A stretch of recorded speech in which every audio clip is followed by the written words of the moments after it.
வணக்கம் தம்பி, நல்லா இருக்கீங்களா? நீங்க தம்பி என்ன தெரியலையா? நான் தான் போவேன் தொகுதி எம்எல்ஏ. அடப்பாவி, ரோட்ல சும்மா சுத்திட்டு இருந்த நீ எல்லாம் எம்எல்ஏ வாடா?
என்ன மேல பாக்குறாப்ல?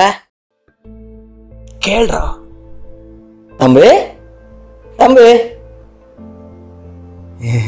அடிக்கடி வந்தாதானே? போன எலெக்ஷன்ல பார்த்தது, இப்பதான் வர்றீங்க. தம்பி, போன எலெக்ஷன் மட்டும் இல்ல, இந்த எலெக்ஷனுக்கும் நம்ம அண்ணன் தான் கேண்டிடேட்டு.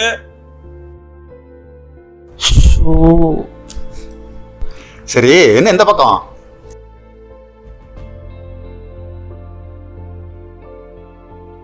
இந்தாங்க தம்பி.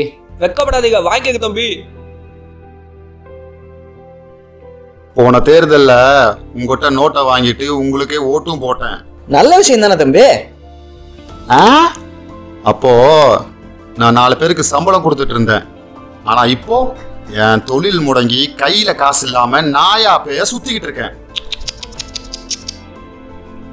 சரி, என்ன விடு. நான் அப்பர் மிடில் கிளாஸ்ல இருந்து லோயர் மிடில் கிளாஸ் ஆனவன். அப்போ வறுமை கோட்டு கீழே உள்ளவங்க நிலைமை எத்தனை பிரச்சனையா நாட்டுல? பொருளாதார வீழ்ச்சி, தொழில்துறை முடக்கம், விவசாயத்துக்கு தண்ணி இல்ல, பெண்களுக்கு பாதுகாப்பு இல்ல. ச்சே, இதுக்கெல்லாம் என்ன காரணம் தெரியுமா? என்ன காரணம் தம்பி? தகுதியே இல்லாத அரசியல்வாதிகிட்ட நோட்டை வாங்கிட்டு ஓட்டு போட்டு பதவியில உட்கார வச்சதுதான் காரணம். தம்பி நம்ம தலைவரை பத்தி தான் சொல்லுது போல. வாய முட்றா குரங்கு. சரி, தம்பி இன்னொரு 1000 ரூபா எக்ஸ்ட்ரா எதிர்பார்க்குது போல. இந்தாங்க தம்பி. இப்படி காசை கொடுத்து கொடுத்து எங்களை பணமாக்க பாக்குறீங்களாடா? இந்த காசை நாங்க வாங்குறது ஒண்ணுதான், நாங்க செத்ததுக்கு அப்புறம் எங்களுக்கு நாங்களே நெத்தி காசு வச்சுக்கிறது ஒண்ணுதான். தலைவரே, எதிர்கட்சிக்காரனா இருப்பா போல தலைவரே. அட என்ன தலைவரை, 1 ரூபா கையில போய் கீழே போட்டீங்க? டேய் எதுக்குடா? போன வீட்டுல நீ எடுத்த இல்ல, இந்த வீட்டுல எனக்கு தான்.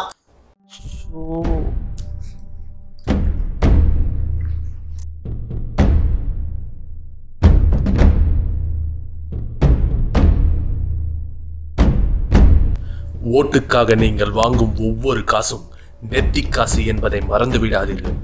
என் ஓட்டு விற்பனைக்கல்ல.